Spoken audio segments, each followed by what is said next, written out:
Hello viewers, I'll speak on today arithmetic progression. Okay, it's ये एक simple एक series है. ओके, पहला नंबर को हम हमेशा ए लेते हैं, दूसरा a plus d, a plus 2d,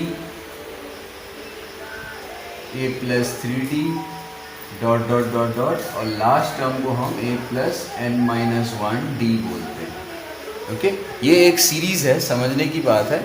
कोई भी टेबल जैसे मल्टीप्लिकेशन टेबल अरिथमेटिक प्रोग्रेशन होता है, क्योंकि ये जो कॉमन डिफरेंस है, दिस कॉमन डिफरेंस वो ऐड होते हुए जाता है, हर नंबर में आगे बढ़ते जाता है, ऐड होता है.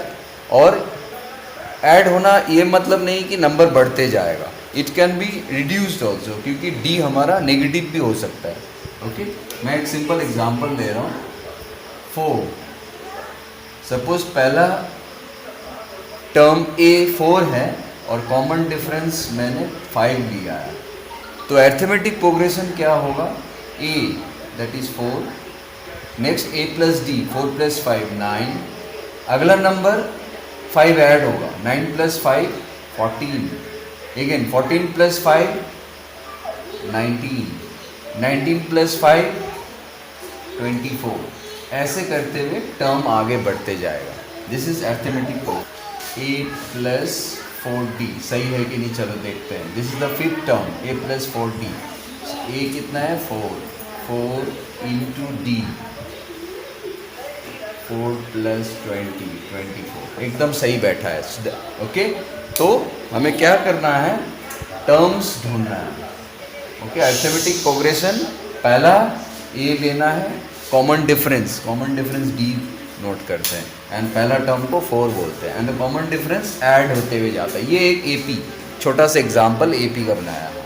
नाउ टर्म, सपोज किसी ने आपको, वी हैव आस्क्ड 50 टर्म पूछा, 50वां टर्म क्या होगा, तो हम बार बार लिखते तो नहीं जाएंगे. तो एक सिंपल सा फॉर्मूला क्रिएटेड है, that is a n is equal to a plus n minus 1d. ये एक टर्म ढूंढने का सिंपल फार्मूला है. सपोज 50वां टर्म, 50 टर्म पूछा गया, तो ए एन का वैल्यू 50 आ जाएगा, एन का वैल्यू 50 आ जाएगा. तो ए कितना है? पहला term 4, 50 term means n minus 1. हमेशा जो टर्म पूछा जा रहा है उससे कम होगा यहाँ पे, एन माइनस 1. सो 50 माइनस 1 49 इंटू डी, डी कितना है? 5. सो 4 प्लस 5 9 45, 4 5 4 20 24. सो ऐड कीजिए 2 4 9.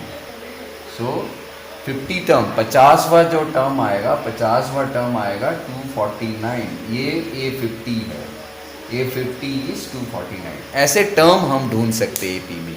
एपी क्या है? एक सीरीज है जिसमें टर्म और कॉमन डिफरेंस नोट कर लेने से हमें आगे का टर्म्स निकल सकता है. This are arithmetic progression. कुछ ना कुछ ऐड होते हुए जा रहा है, जरूरी नहीं है d प्लस 5 हो, it can be minus 5 also. ये एक सिंपल एग्जाम्पल था टर्म ढूंढने का.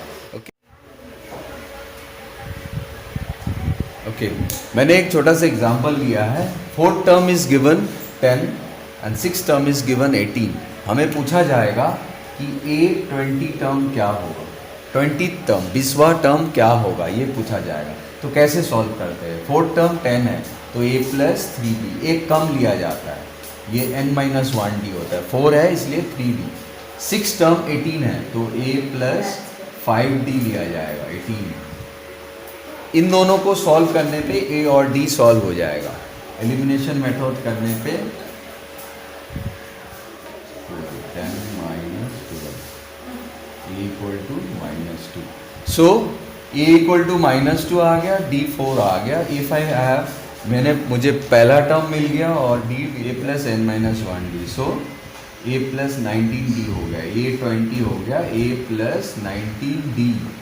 सो ए क्या है? Minus 2 plus 19 into D, D 4 आ गया 74. सो ए 20 इज 74. तो ऐसे हम टर्म ढूंढ सकते. सम ऑफ एन टर्म कैसे ढूंढते हैं? सम ऑफ एन टर्म्स का सिंपल फॉर्मूला है s n equal to n by 2 n minus 1d. ये एक फॉर्मूला है. ओके, एक फॉर्मूला है सब। चलो देखते हैं एक सम लेके।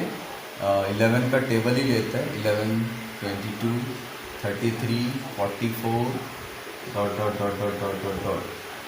ओके, ये पहला टर्म है तो इसको A1 बोलते हैं, इसको A2, A3, A4 dot dot dot dot AN आएगा। पहले AN-1 आएगा, फिर AN आएगा। हाउ टू ऐड, कैसे ऐड करते हैं। सपोज हमें पूछा गया, मैं दोबारा बता देता हूँ टर्म ढूंढने का। सपोज A1 A2 है, सपोज A20 पूछा जा रहा है तो A प्लस 19D। एक कम याद रखना है, 20 पूछा है तो 19D आएगा। तो A कितना है 11, 19 इंटू D कितने का डिफरेंस, कितने का आ रहा है 11 का ही डिफरेंस आ रहा है। A इसको बोला जाता है डिफरेंस। 11 to 20 इज द सम ढूंढना है। 50 टर्म S50 ढूंढना है, S50। तो 50/2, 2 इंटू 11 प्लस 49 इंटू D, 40,025। सो इसका कैलकुलेशन टर्म 50 टर्म्स का सम आ जाए, जिसमें A और D मायने रखता है। A और D का वैल्यू बहुत इंपॉर्टेंट है। ओके, जिससे हमें टर्म भी ढूंढ सकते हैं। फॉर्मूला भी है सम n/2 पहला टर्म और लास्ट टर्म। पहला टर्म और लास्ट टर्म ढूंढने से भी सम निकल आता है। और टर्म ढूंढने का फॉर्मूला है A plus n-1 D। Okay, यही था समझाने के लिए AP में। This was AP important thing, sum और टर्म ढूंढने का फॉर्मूला। कोई भी सीरीज़ में यदि A और कॉमन डिफरेंस जो D आगे बढ़ते हुए नंबर सब में सेम है तो वो AP सीरीज़ है। ओके, AP सीरीज़ में A और D, A पता करना है और D ढूंढना है। D कैसे ढूंढते हैं, second term minus first term, third term minus second term, fourth term minus third term, ऐसे। D फिक्स्ड है तो AP है वो। तो ये 3 फार्मूला बहुत इंपॉर्टेंट है। ओके, इसको याद कर लीजिएगा। Okay, thank you.